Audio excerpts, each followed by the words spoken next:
Ready to roll? Got speed there, Clay? Excellent. Well, we got about as many reps as we'd hoped for.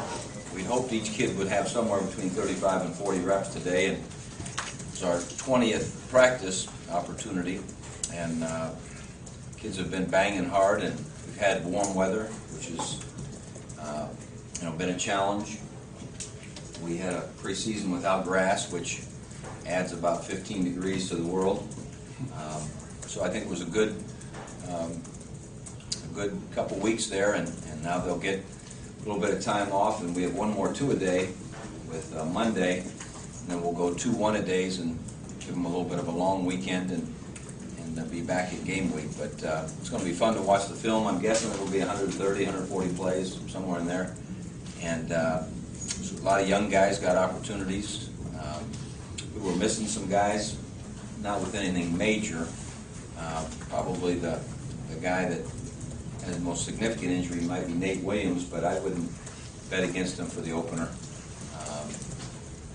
The rest of the things are a little aggravated, this or that, and sometimes that hot weather and so forth just took a little bit out of us, and got a little dehydrated, I think, at the middle point of camp. And so we got a couple little things, but knock on wood, I think nothing major, and ready to go for practice 21 and 22 on Monday. What did you get out of today? Oh, you get a lot of reps, just a lot of things. You'll see some guys that did some good things, and you'll see a bunch of snaps where they can, get better at a lot of things. They got to line up. I'm sure you noticed every set was something a little bit different. So you were focusing on different things at different times, and so guys can learn a little bit when they play 3 snaps in a row against unbalanced or something. So I just think you're getting a whole bunch of reps, and no one will have graded, out of this world. And I think just by the looks of it, no one will have, had one of those days where they didn't do anything right because they got so many chances. Was it significant that the offense got the upper hand this time? Well, the only thing significant about it was, the reality. They only turned it over once, and if you turn it over once in 140 plays, you're probably going to win.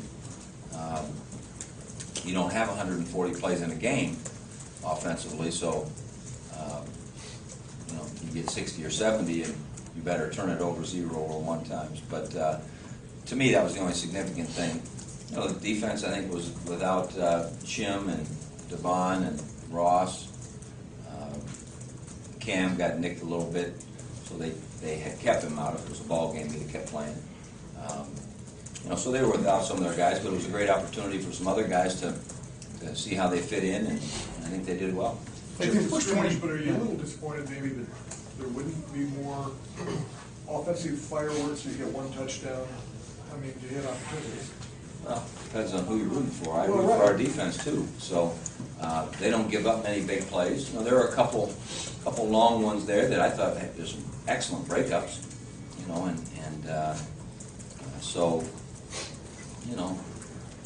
one thing that we've prided ourselves on defensively is to not give up big plays, and we pursue and swarm to the ball. And I thought we had a couple good runs that kind of spilled out of there, but boom, the defense, let them maybe gain a dozen yards, but not 62 yards. So no, not. Whenever you have fireworks, I think you got some problems. Jim, can you give some insights on Corey Brown's game, the wide receiver, and what you expect his role to be this year? Yeah, we call him Philly Brown. Philly Brown, yeah. If someone asks us about Corey Brown, we kind of think of Pittsburgh Brown, but we think Philly Brown's going to be a great player. He's gotten a lot of reps this summer because Dane was out a good bit. And again, Dane would have played if it was a game today, but Dane's had lots and lots of reps in his life, and so Philly's had a lot of reps, a lot of opportunity, shown that he can make plays. He'll help us this year. Good chance he'll help at both wide receiver and as a kick returner? I would say that if we had a game tomorrow, you might see Philly and Jordan Hall back in the back on punts as much or more as you might see DeVere and Dane. What about kickoffs? I would say that Boom and Zoom and Jamal Berry and Jordan Hall, probably have more of the kickoff return duty. Philly will have some, but we still got a little battling to go there. We've done a lot of live reps on those kickoff type things because all of us remember the Rose Bowl wasn't so wonderful in that part of the world, and Philly has shown that he can do that too. I think that's what we start doing next week is start sifting down who's going to do what because everyone's been doing a lot of things, for 2 weeks. Did you expect that out of Philly Brown? I mean, what you saw, what was your preconceived notion of him, I guess, going into camp? Yeah, we thought he was a special guy. He had great speed and comes from a very, very good program. I don't know, he was second or third in the state, I think, in the 100 meters. On film, he looked electric. You just don't know how guys are going to adjust to being away from home and picking up systems, and he's done a good job. And again, I think because he got the extra reps, all of a sudden when you know what you're doing, then your physical abilities can take over. I think the cornerback situation, last couple practices we've watched, obviously, Devon and Jim have been sidelined and stuff. Are you concerned about them at all? I think. Well, we sure want them healthy. There's no question. That's a lot of game experience. But on the plus side, it's been good that Travis and Dominic made a nice breakup today. Pittsburgh Brown, to me, is getting better every day. So reps give you that chance to show who you are, and that's why today's work was good because I don't know that there was anyone that didn't get a chance to show what they've learned over the course of the 2.5 weeks, and so it was a good thing. But we want Devon and Chim in there, but if you can have a third, fourth, and even fifth corner, that's huge. Can you tell, on a day like today, is Terrell frustrated by the fact he's wearing a black jersey, so it's a touch sack and he can't run? Theoretically, he's not supposed to run. Do you sense frustration in him at all, or just? No, a year ago there was that, Yeah. but he is so glued into progressing with everything that he's doing. It's just it's a nuisance. I wouldn't say he loves it. It's a nuisance. But he knows that when the day comes that he gets to wear the normal jersey, it might be like, freedom.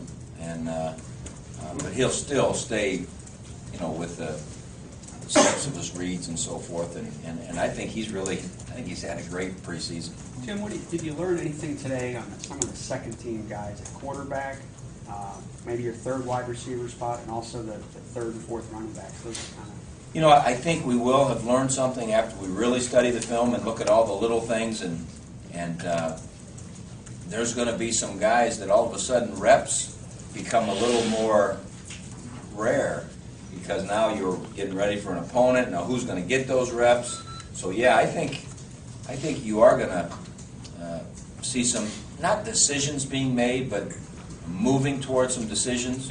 And what you've got to say to the guy that maybe isn't getting as many reps is, hey, somehow between the scout team and the few reps you get with the other guys, you got to show people you deserve more reps. But I think in all those cases, like you're talking, we're going to have to make some decisions because we're not going to get to practice twice a day and all that stuff from after Monday. So we're going to have to make some decisions. Corey Washington, how important was it for him to put that ball in the end zone? He was having kind of a rough day with a couple of drops prior to that. How do you kind of view him maybe right now as the number 3 guy there? I think Torian has had a solid preseason. He knows what he's doing. He's done a good job coaching the young guys. He's made some solid catches. I think I'm just trying to remember the scrimmage, one ball that wasn't completed to him was a little bit behind him. I don't remember him flat out dropping an inning easy.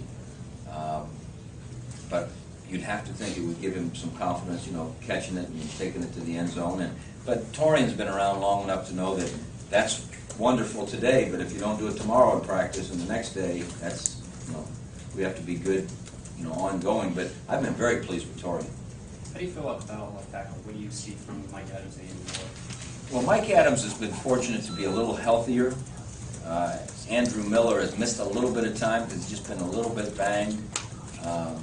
But I've been pleased with both those guys. I think they're both coming along. We're going to need them both. we're fortunate that we have a little competition going on there. We just need to get Andrew a little healthier, and he's going to help us a bunch this year. He's got to come at right tackle, right, or as well, right? Adam plays right tackle too. Yeah, I think, John Peterson and Jim Bowman roll those guys around a lot. It's going to be interesting to watch Andrew Norwell. I've been very impressed with him. He was working a good deal with the second group, and for a young lineman, he's been very, very impressive. Now, will he be able to, to be that fourth guy?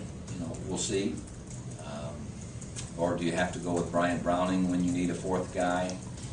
To me, those are some of the decisions I'm not sure we can answer, quite yet, but we're going to have to start answering them.